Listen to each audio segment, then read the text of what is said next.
Okay, good afternoon, everyone. My name is Dr. Daniel Kelly. I'm the Academic Director of Graduate Programs at the Preston Robert Tisch Institute for Global Sport. Today's Chalk Talk topic is African sports development.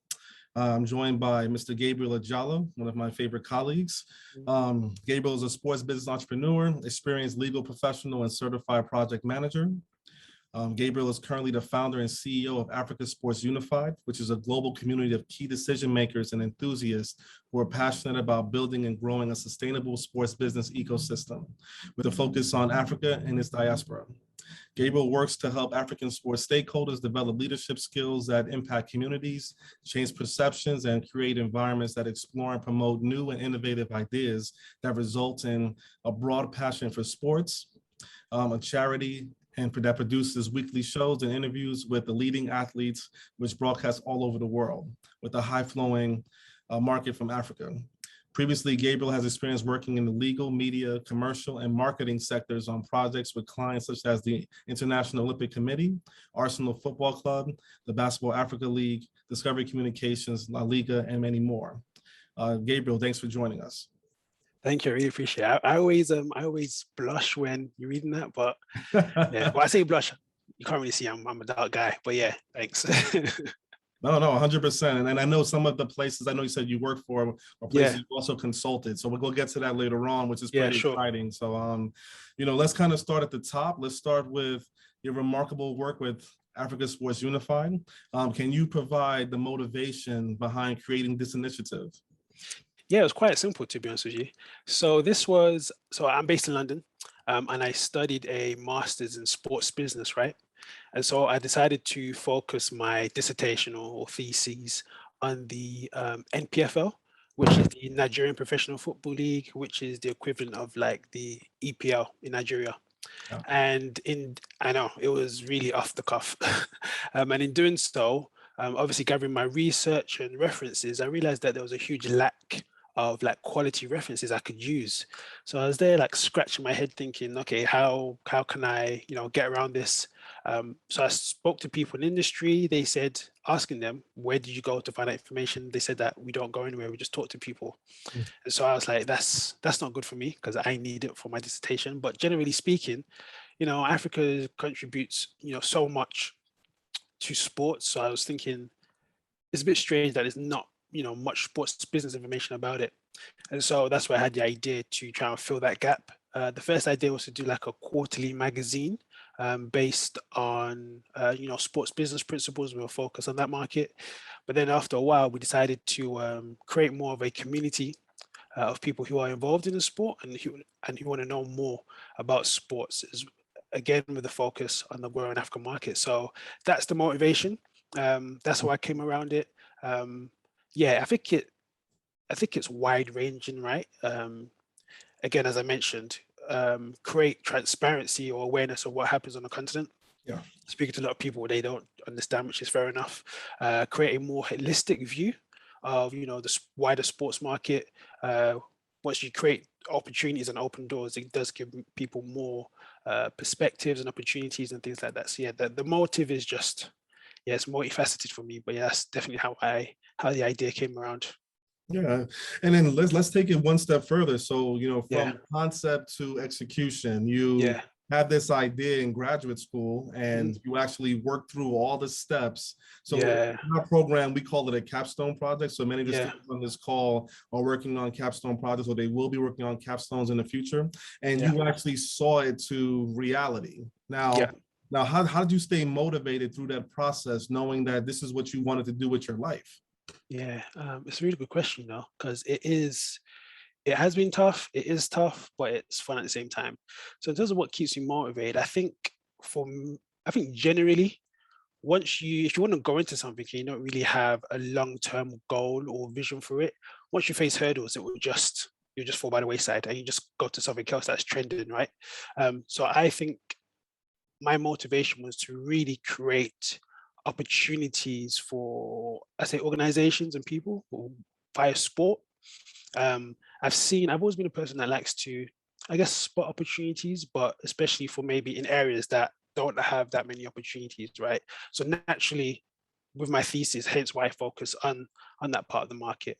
But in terms of my motivation is thinking long term, and the beneficiaries of what I'm doing is not just for myself, it will be for millions of people who I will never be able to name all of, but they'll be beneficiaries of it through things that we put into place, programs, changing ecosystems, creating opportunities. So that really does drive me. Of course, working alongside people, such as yourselves, like-minded individuals who are also along this journey, might not necessarily be doing the same things. However, there's lots of transferable characteristics to learn from other people in terms of how they got through difficult periods and whatnot as well. So yeah, that's what really keeps you motivated. But yeah, at times it is tough, but you just have to oversee those things and have a long-term view of what you want to do. Have goals that you can break it down that are achievable as well. So once you work towards those, you break that down, you just build momentum that way as well. So yeah. Yeah, I'm glad you said it that way, because the way we structure our capstone, we have milestones throughout. Yeah, exactly. That you actually can see that these many like tactics and goals are being accomplished along the way, and it's like you're seeing the progress and the fruits of your labor. I have to be honest with you. You're as you mentioned earlier, navigating Africa and its diaspora. I mean, that is not easy, and so I'm sure you have run into many restrictions, limitations, and how are you able to navigate this type of environment? Yeah, just another quick point I want to make as well, right, in terms of what keeps me motivated. When I first had the idea, it was really small. Just to produce like content and podcasts, just to, as I said, create transparency, create a platform or place for people who want to know about what's happening in Africa, give them an opportunity. And obviously through being consistent in doing that, more opportunities come and more doors open. So you assess things and you work accordingly. But to answer your question now about how to navigate that market, oh man, it's tough. It is tough. I think personally, again, characteristics just being persistent in doing so, and really understanding the value that you bring, understand the opportunity, because there's very few, if any, that are doing what we do. And so being persistent and bringing that message across. But it is difficult because on the content, it's not like, you're based in the States, I'm based in Europe. It's very mature markets, whereas in Africa, it's still quite young, so people don't understand. So you need to be patient. You need to adjust and understand the landscapes are very different, especially in building relationships and getting the message across of what you want to do and how that plays its part in the bigger and wider picture. So yeah, it's about being flexible, learning and listening as well. Cultural differences are real. I mean, my heritage is from Nigeria, but I was born here. My parents are from Nigeria. But even still, people might not necessarily see me as, Nigerian, because I'm obviously part of the diaspora. So listening, understanding the landscapes, and then just putting things in place and building relationships through that way as well. Okay, great. And I think our audience may not know that you're based out of London, which is important. And so being based out of London, UK, which I'm thankful you're joining us so many hours into your evening, which we really That's all good. That's fine. but definitely just to recap, what is a benefit of being located in London, in Europe, and of course having that access to Africa and the continent? Yeah, so firstly, education. I've been in the UK, I have a plethora of places that I can go and educate myself and learn. As I mentioned before, the market over here is much more mature, so I'm able to learn things from here and put it into practice on the content, which is a lot more younger market to try and change and implement things. Also as well, I think it gives me quite a good perspective or objective. I would say that obviously through my education as well, but I try to keep an objective view on things. So I understand what's happening over here in Europe and in the Western world, and also as well, I can understand what's happening on the continent. So not mixed match, but it just gives me that objective, holistic view to understand, okay, this can be put into place here, etc., etc. And I think our location geographically suits us well, being at equidistance between like Europe, Americas, and Africa as well. So yeah. Okay, great. And we're going to switch gears a bit because I want to talk more about politics and your work internationally and navigate. You mentioned the different parts of different countries. People don't realize that the African continent is not one country. It is 55 individual countries that operate independently. And, you know, your NGO, your non-government organization, Africa Sports Unified. See, we don't really use the term NGO in the US that much. It's of a global term. And with your work with Africa Sports Unified, and how are you navigating the politics of working in different countries and these young marketplaces, and and avoiding the pitfalls and obstacles that get in your way of being able to engage?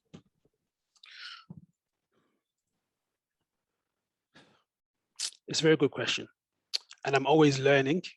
By no means do I have it, wrapped up or clued up on how to do so. But I think, again, it's about, okay, we are blessed to have some opportunities, as you know about. So how do we navigate and understand each country and their nuances as well? So certain countries, maybe it's easier to have things in place compared to other countries, which we'll probably go into later on in terms of research. It is clear in terms of what countries have things in place for things to be done better and easier compared to other places as well. And again, it's about, building those relationships, but also speaking to other people as well who have maybe done business or programs and things like that, to understand from them, okay, what organizations, what countries maybe have some funding, maybe it's like government backed, to put in some programs. And I say government backed, oftentimes government could be a big hindrance as well. So that's why I say government backed. So they create funding and opportunities to have, the other stakeholders to roll out programs and do what they have to do. But yeah, it is difficult, as I mentioned, on the continent. Using sport as a tool for development or growth in general is not on top of quite a few countries' agendas still. So it is still growing. But yeah, it is difficult to navigate politically as well. But hopefully through, we're getting a few more leaders in leadership positions, and that's really good. It's a real good, it's just real good for that country in general. A lot of, I guess, organizations, wherever they want to go, they're looking for political stability, right? So for example, as you know, you got Rwanda, who have fairly stable political situation. Now.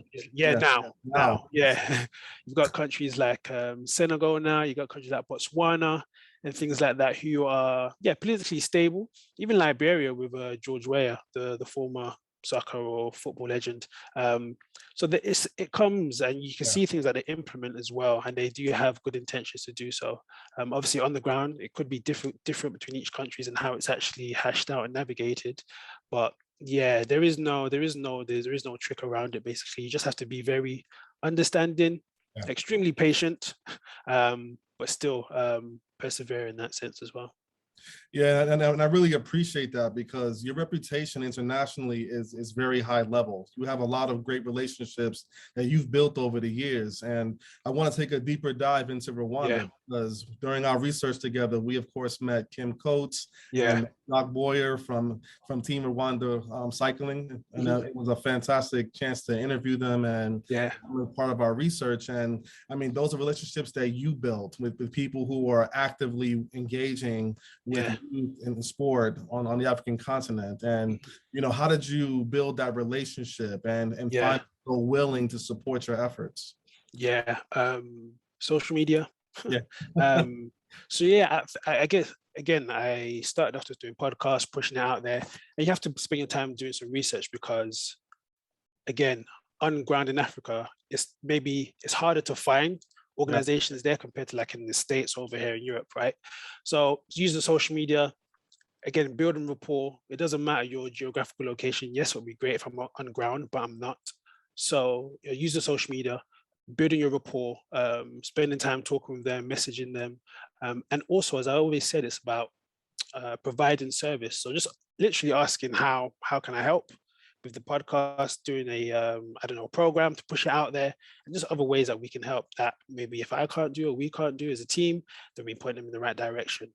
But also, I feel when I say building rapport, and hopefully they see I'm genuine in terms of what we want to do and how we go about doing things. And the only barometer of that is, people are always going to be watching you. Sports is very global, but it's quite niche. So people talk. So you just need to carry yourself with integrity, and deliver on things that you can deliver, and people will see that way, on top of you know, building rapport and things like that as well. Okay. I kind of want to take it to the practical sense with Yeah.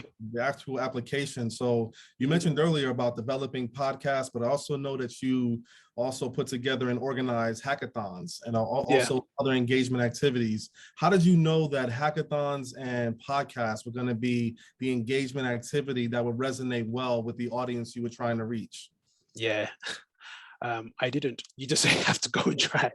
No, but Correct. to be honest with yeah, to be fair, I didn't. You know, I just thought, okay, how, again, going back to the I guess the birth of this idea, how can I help play my part in getting a message out there? So for example, if there was another Gabriel who is studying, I don't know, at NYU, wants to find information about, you know, the African sports market, how can I best help them to find that?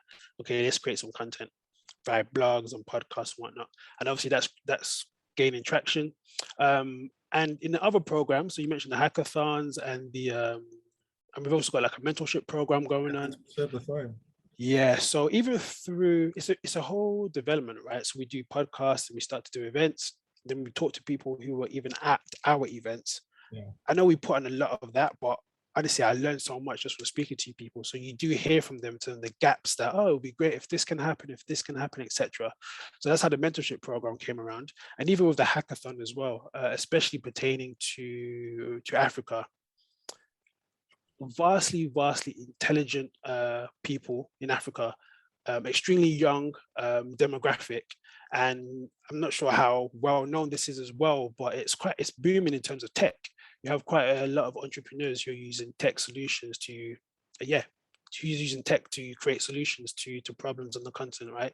And so that was a good merge between, okay, let's use tech and sports and bring that together to engage with the youth and whatnot, teaching them skills and opportunities as well. So again, it's about talking to people, doing research as well. Talking to people could be part of that research, but just understanding what will fit. You could try things that may not go well, but overall, even if it doesn't go well, you've learned for what doesn't work and what can work in the future. Yeah, I like that because I know that with our research, we had a lot of, I won't say like preconceived notions, but we had a lot of ideas about what was going to work and what was not going to work. Yeah. And I love the way we had it set up where we did like the whole research component on all 55 nations. We broke it down by sports development, youth sport. We dove into all the topics of disability in sport, mentorship, women in sport, all those different categories. And then we found all the information on what each country was doing. And the areas where there were gaps, things that were missing, etc. One of the major areas that really became an emergent theme was the lack of manufacturing on, or manufacturing of sporting goods on the African continent. You know, was that a surprise for you during this process? Like it wasn't as developed as we figured it would be, that they exported everything into the country? Sorry, imported into the country, not exported. Honestly, yes and no. So I say yes, because obviously once we've done the research and you speak to people on ground, it's like, okay, right, this is actually real. But no, because again, even like doing my thesis and dissertation, just watching, I mean, you just see, how can I say it? You see a lot of, I don't know, it just doesn't seem right. Let me just put it that way, right? In terms of the jerseys that these sporting organizations wear, it's not like, and it doesn't have to be, but it's not like your Adidas's or Nikes or Pumas or whatever. Again, it doesn't have to be that, but even just the model itself is completely different. And speaking to people on the content who actually dabble in that space, it's very difficult to navigate for brand manufacturers to operate in that space, right? And also as well, when you do hear of I guess a partnership between a brand and a team, and you look into the details, it's like, I don't know who's behind this, but the team are definitely at a handicap from this. It's like they're paying X amount to the brand for X amount of years and they're not really getting anything of it. So I definitely did understand, like, had an idea that it's a huge space, not just like at the end where you see, the club were an X amount, but the whole manufacturing process, because it's huge. Again, the landscape in Africa is completely different. So like in Europe, for example, I think Man United maybe have like the biggest deal along with Real Madrid, but your Adidas pay Man United, I think it's like 75 million pounds a season. Then obviously they recoup that in the sales, but it doesn't work like that in Africa because you've got, the counterfeit market. They can't compete. So yeah, I didn't know there was an opportunity there, but in terms of the details, no. So even from the the research that we're doing, they really highlighted that. And also, as you're aware, obviously we held an event on sports manufacturing, and I mean, yeah, there's just so much scope. Yeah, really so much scope from your manufacturing on the ground in Africa to then selling it. There's just so much scope involved. Yeah, I found that to be the most fascinating part of the research. Yeah. I think there's so many build outs, there's opportunities for collaboration, regional trade commissions and regional trade missions. And so just the opportunities to build out and negotiate as a unit or a regional unit, it just opens up many doors for the system to be upgraded. And I know from the research, that's one of our major recommendations was a process of how to organize that. And so it's just really exciting to see that, we were able to get that from our conversations, our research, and it led us to that from our hard work. Okay, so I kind of want to get back to you as far as your career path. I know you've had some chances to consult with the International Olympic Committee, the IOC, some work with Arsenal Football Club. Please tell me about these experiences. Like what did you learn? Or even more importantly for our students, how did you get a chance to work with these organizations? Like just to describe the relationship. We'll go through each of them, the IOC, Arsenal Football, the BAL, Discovery, and La Liga. Yeah. All right, so Discovery and IOC were like kind of 2-in-1. Okay. That was just a wonderful opportunity, right? So I think the broadcasters for the Olympics in the States is maybe CBS. I could be wrong. Maybe I am. But for IOC, that'd be NBC. Yeah. NBC, close. But over here in Europe, where the UK, they had the rights to sell on the IOC media rights across Europe. And I was working with Discovery in the UK office over here with that. And at the time, my role with them was my background is in law. So it was working as a paralegal, but on that specific project. I say paralegal, it wasn't so much legal duties, but more managing contracts and all those things and working with different stakeholders involved. And it was fantastic. I had the opportunity to work closely with the team at IOC, work closely with the team at Eurosport as well, because they were selling it on, and the team at the IOC as well. So it was great. Great exposure, understanding the nuances and what goes into mega million pound worth of contracts, understanding from a media perspective how media organizations like to gather content and break it up and sell it on as well. So you have your clips, you have your social media, and at that time, your Facebooks, your Twitters were beginning to acquire more media rights in that sense to stream on their platform. So it was amazing. Understanding all of the what goes into the rights that you have, managing all of that for the clients, ensuring that, I don't know, a media organization that doesn't have the right, don't broadcast it, and how we manage that and how we manage that whole reporting process. But yeah, that was excellent. It just gave me a huge, I think probably at the first time I had like a first-hand experience working with two huge brands and organizations. And of course, working at the Olympics was just fantastic. I was literally there watching the Olympics. It was fantastic. It was great. And then similarly as well, well, not similarly, I even move on to slightly more, I guess, your Arsenal and the BAL in that sense. So again, that was more so, I don't have to class it, but an opportunity to bring them together, to talk about what they're doing pertaining to Africa, right? So this was last year. Again, building relationships to get into that place, building rapport with people, finding people who knew people at Arsenal, and building that from there. So building that relationship with Arsenal as well. And at the same time, that collaboration was between Arsenal and Rwandan Tourism Board. And again, being based in London, there was a period where I went to all of the embassies, and going through the embassies, met Rwandan embassy, and they put me in touch with the relevant people.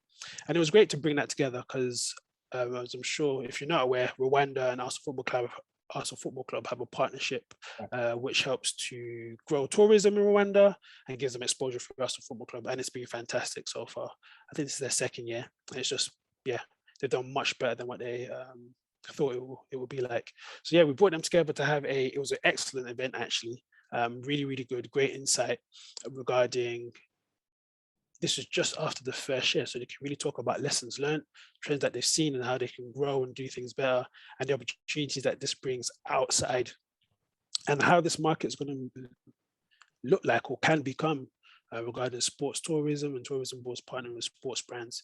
Similarly with the BAL, hopefully we'll be able to do some more work with them as well, which will be out soon. But yeah, again, that was in its infancy. This was before they held the BAL, which this was last year, because it got cancelled or postponed, should I say. But again, similarly with Arsenal and Rwanda, it was really understanding like, okay, what do you really want to highlight? And with the BAL, okay, it's great what we've seen, but they do a lot of work on the ground in terms of youth, education, and really using sport as a tool for tourism and to help boost economies. I really worked with them to really get their message across about, okay, what's the whole permit of the BAL, and their wide, or I say sister organizations. They have organizations called Seed Project and other things like that as well. So yeah, it's all been good. It's all been quite creative as well in seeing how to bring these organizations together. And personally as well, I see it as, yeah, the beginning of a long-term relationship, because it's not just a one-off thing that we plan to do. We plan to do a lot more bigger things as well that will benefit many, many more people. All right, great. Yeah, I think a lot of times, a lot of people don't understand that a lot of nations have invested in Africa. Yeah. And I know that from our research, we had the podcast with Dr. Gerard Akindes. Yeah. We discussed the impetus for the nation state of Qatar to invest heavily, especially through the Aspire Academy in Senegal. And so, you know, just the amount of foreign investment that is in Africa because of the talent. And the National Basketball Association in their collaboration with FIBA to start the Basketball Africa League has been a fantastic example of international relations and, you know, foreign development in Africa. So, you know, just seeing those types of developments and how it directly impacts what's happening here in the US, especially with our National Basketball Association's most recent MVP and NBA champion. My man Giannis, love him. Exactly. So coming from those programs, and also Joel Embiid and just the Serge Ibaka, the pipeline from those efforts, Basketball Without Borders, etc. Yeah, exactly. You know, just being able to understand that there's a lot more than just taking from the continent of Africa that actually can be invested into the continent of Africa. And I think that's where a lot of our research centered on what can we bring to Africa more than take from Africa. Okay. Yeah, no, you hit it spot on. So much so. Yeah, it's definitely twofold in terms of, I don't want to repeat what you said, but you nailed it. What can be brought to Africa, but at the same time, again, through our research and seeing, okay, what nations actually have things in place, like you mentioned, you know, initiatives for women in sports or tech in sports or sports development programs. Okay, how can we position ourselves with these organizations who kind of get it and kind of understand, and that will make the work go a lot longer. So you have people who want to come into Africa, and you have people who really want to use sports to help grow things within Africa, and it's a perfect merge. And we've seen that with like BAL. And on a different note, also in addition to the BAL, I was surprised with the amount of nations that had partnership programs with the Special Olympics. Yes, I thought it was fantastic because accessible sport is what is starting to become a big area of interest in the US. And, you know, Africa has boots on the ground with, like many nations, having Special Olympics offices in their countries. And they have full-on programming projects and initiatives going, funding. They had a lot more than you would have expected. I just think people overlook it at times, the amount of advancements that are happening on the African continent. Yeah, I think I also think as well, because Africa is at a young stage, right, in terms of sports, that it really now is such a good and pivotal time to really shape how sports looks on the continent, right? obviously in the more mature markets, commercialization is very important. That's great. And then you have maybe your charitable or your foundations and whatnot. But wouldn't it be great if on the continent you can really incorporate social business or social enterprise into the actual fabric of how sports is built on the continent? Because let's face it, GDP or the average GDP of your average household on the continent is a lot less than in the States or America. And so overlooking that will be a huge, you'll be missing a really key cog in implementing a sustainable sporting ecosystem in Africa, which we always talk about. Okay. And as we continue with this conversation, if any of the students or professionals on this call have a question, please drop it into our question and answer pivot, and we'll get a chance to get to that towards the end. Okay, so back to you, Gabriel. Advice for building a strong work reputation in a global environment. You kind of alluded to it earlier where you said that, you were reaching out via social media, but I have to be honest with you. I mean, everybody I run into in this space has great things to say about you, and they are always advocating for you, which is great because you have a stellar international relationship. One of our faculty members and person we have in contact is Dr. Lindsay Krasnov, and she mentioned some great things about you and your work. And so how are you able to develop and maintain these strong work reputations across the globe? I just like to be, I guess I just like to be someone of integrity, so if I say something, then I do it. But also, again, there's a quote that I have in my head, and now that I'm trying to say it, but I know I'm not going to say it right. But something along the lines of, if any situation that you go into and you look at how best you can serve others instead of seeing what you can get out of it for yourself, you'll be better for that. Yeah. So I always go in to see, okay, how can I best help you or your organization or this sector? If I can, that's great, let's do it. If not, okay, who do I know that may be of benefit outside of myself? So that's just how I try to. Those are things that I always keep in my mind. In terms of building relationships as well. And I would love to spend more time, building and talking to people more often and seeing how they're doing and things like that. But obviously, just because of time. But whenever I do, I try to give them like my full attention and really just help them as much as I can. No, that's great advice, because I know in my classes, I teach students about building authentic relationships. And you mentioned it, you're looking to be high integrity. You're looking to be a person of your word and to make sure that you're bringing the best of what you have. And it's just great to have that message reinforced, because when people talk about you, they talk about your work ethic, they talk about your creativity, they talk about the fact that they can count on you, which is big, because you're in a global environment where you're working a lot of times virtually. And exactly. And especially during COVID, you still have to be active. I mean, we worked for a full year virtually, and I mean, on major initiatives that we had to meet and we had to be accountable to each other. And it's great to see that it worked. I agree. And we got some students jumping into the Q&A. One is our Sandra Kimikoti from our MS in Sport Business program.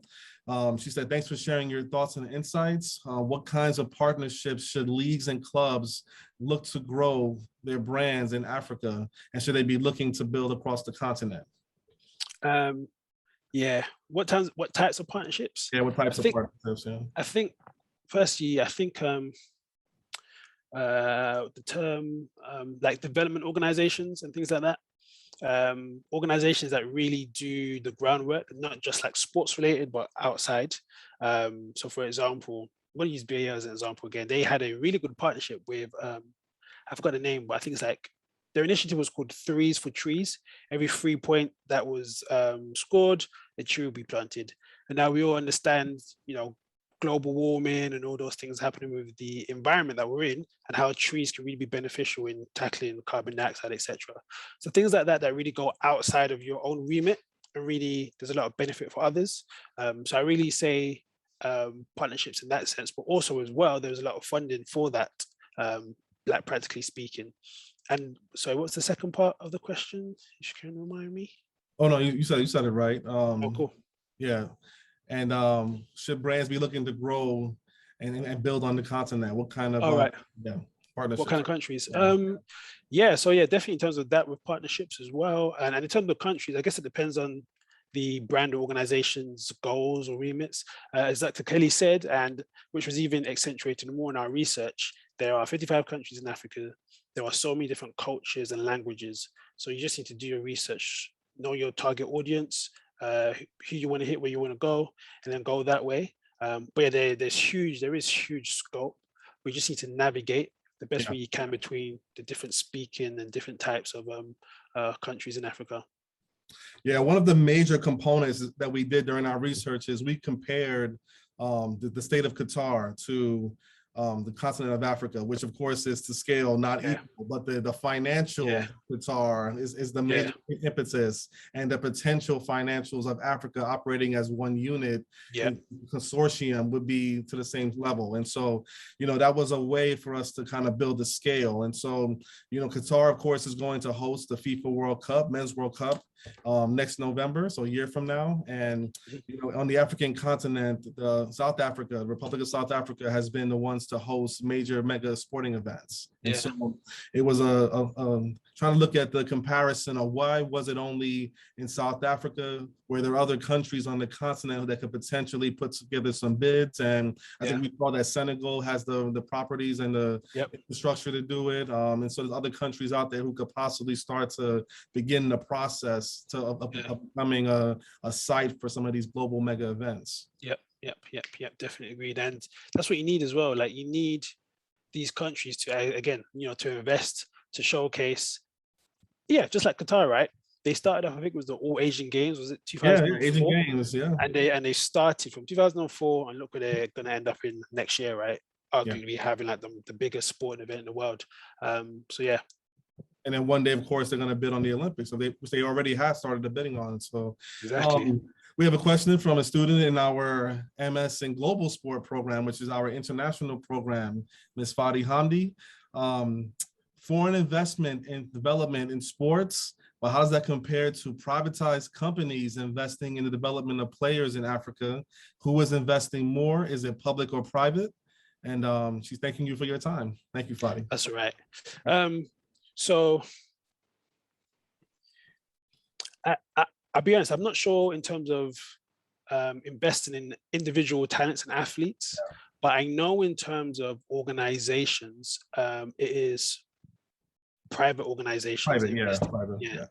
I'm not sure what your stance is, but in a way it is good. Previously, even before, like, there will be government intervention not allowing these private organizations to come in. So in a way, this is quite good that they are allowing them to come and invest. But again, they need to be organizations with the right ethos and right understanding. You did touch on a point there in terms of individuals. That is one area that can really be tightened up in terms of private investment into young athletes. As I mentioned, Africa produces a vast amount of athletes that play, as Dr. Kelly alluded to, in the NBA, in football, in different sports, right? But however, they really need to tighten up, because a lot of young players leave early, have been sold dreams, and unfortunately, I said not fall by the wayside, but they just end up out of the game and stuck in overseas land. So they really do need to tighten that up and put things in place, put a better framework in place, of course, to allow private investment to come in, but also to safeguard these younger organizations and athletes too.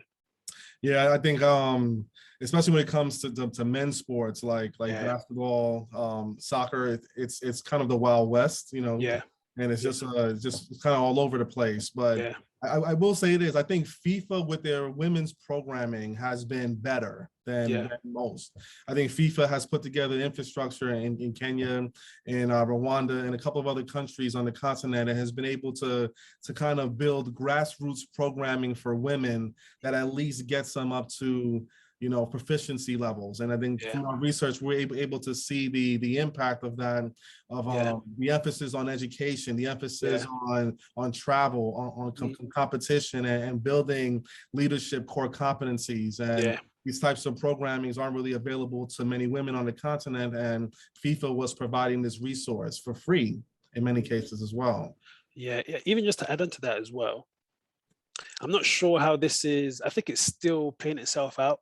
But in terms of, you mentioned private investment to athletes. So for example, let's look at athletics, um, especially in Eastern Africa, we have a history from Ethiopia, Kenya, of long distance runners. Mhm. And we've seen a trend of your Qatar, Middle Yeah. Eastern countries coming in, and I wouldn't really say incentivizing, but getting athletes from these African Yeah. countries, Become, giving them Qatari nationality, and now you see them on the world stage representing Qatar and thinking, you don't really look like a Qatari national. However, on twofold, some may argue it's not right. It might not be right, but we've seen different sports where people can change their nationalities. But I think what a lot of these nations are starting to understand as well is about, again, safeguarding and providing your athletes with the framework for them to do the best that they can, right? A lot of these athletes who do change nationalities to Qatar, who would begrudge them if they're promised stability, training facilities, no disruption, a house and things like that. So that is a battle that's still going on. And as we're discussing, I'm not sure how it will ever be, well, so not how, I'm not sure if it will ever be stopped, but I think there is work being done to maybe reduce that. yeah. Our final question from the students, how has sport been used to alleviate times of crisis in countries, similar to Ethiopia? I think I'll let you get to it, but I know that this is something that's very big right now, especially from what's happening across the globe. Like sport as a unifier is very big here, especially what happened over last summer. No. I was literally gonna touch on that. Yeah, sports is huge in terms of that. Even with South Africa, the World Cup, right? Mhm. Very big. It's huge. So to answer your question, yeah, sports is always there to bridge a gap. It always brings people together. I'll even give you an example. Again, this is from Team African Rising with Jock and Kimberly in neighboring Rwanda. Mhm. And even in Ethiopia as well. They really use sport as a unifier to bring people together, genders together, to educate women, especially who at a certain age get told, okay, you can't cycle because you have to maybe settle down, get married and have kids and whatnot. It's really a unifier to bring people together and show them opportunities of what can be instead of what you see as should be. It can bring pauses to conflicts. It can break down barriers to get countries talking. Even at my time when I was at Discovery, this was at Pyeongchang 2018 Winter Olympics. Mhm. Who would have ever thought that North and South Korea will come together to create a team? Yeah, the ice hockey team, women's ice Yeah, hockey. Yeah. yeah, who would have thought? So yeah, sports is definitely unifier and can be used if harnessed rightly by the right people to bring, I don't know, different countries or different cultures or opposing groups together to at least give them both a seat at the table and have conversations. Yeah, that's a fantastic question. And Gabriel, that's a great answer because Team Africa Rising, as you mentioned with Jock Boyer and Kimberly Coates, they did a lot of great work between Rwanda, Ethiopia with that team. And it's just, just with them navigating just the gender issues and of course the crisis of the different countries, which of course colonialization has a lot to do with that, with a lot of with the issues, but just being able to navigate it and to make sure that they find a way to use sport as a unifier of human beings was really big for their work. And our research really took a deep dive into their perspective on that. And I thought it was really fantastic that we're kind of studying these types of things and how it's happening in real time, and it's really work. No, definitely agreed. And I guess long may that continue in terms of how sports can be used. And don't get me wrong, the commercialization of sports is wonderful, it's amazing, and you need those funds to go into the whole ecosystem. But really understanding the other aspects of sports that's not necessarily highlighted all the time. It does wonders for your average person. No, I appreciate that. And for our final question for this session, we always want to end up on mentors and mentorship. I'm sure you've had great mentors, and you alluded to some of the advice you've gotten during your days at university and to your current career.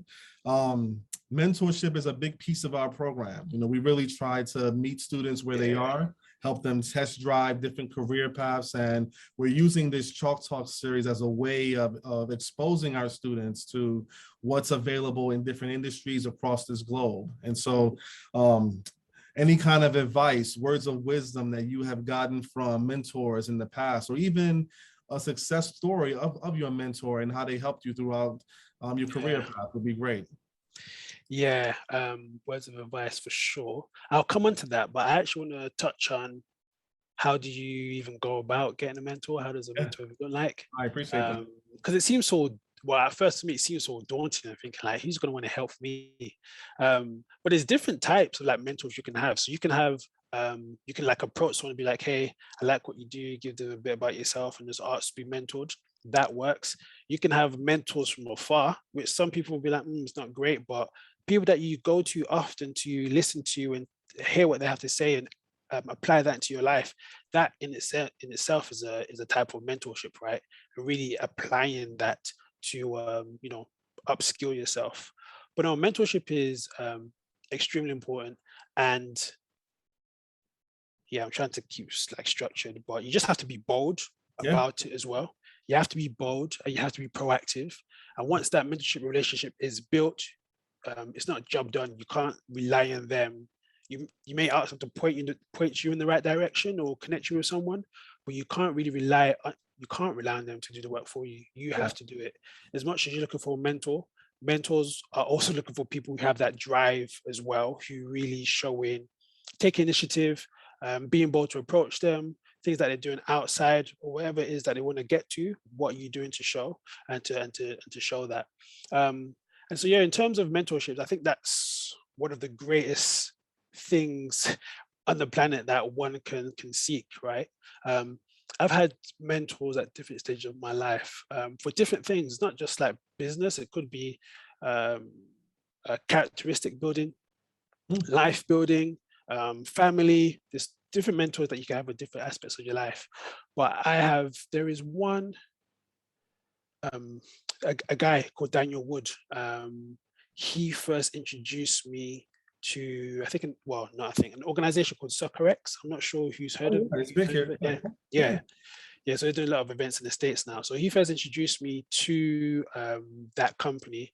I got to go to like 4 of their events, like their global conventions. I mean, at first I was like meeting Michael Johnson, Patrick Vieira, my heroes, and I was just like, I wasn't saying anything. It was so bad. But no, he really did help me.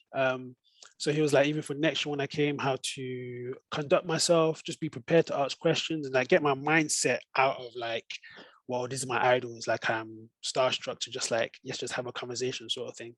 Yeah. And one of the biggest things that he told me that I'll never forget is once you've made your decision, you can't look back.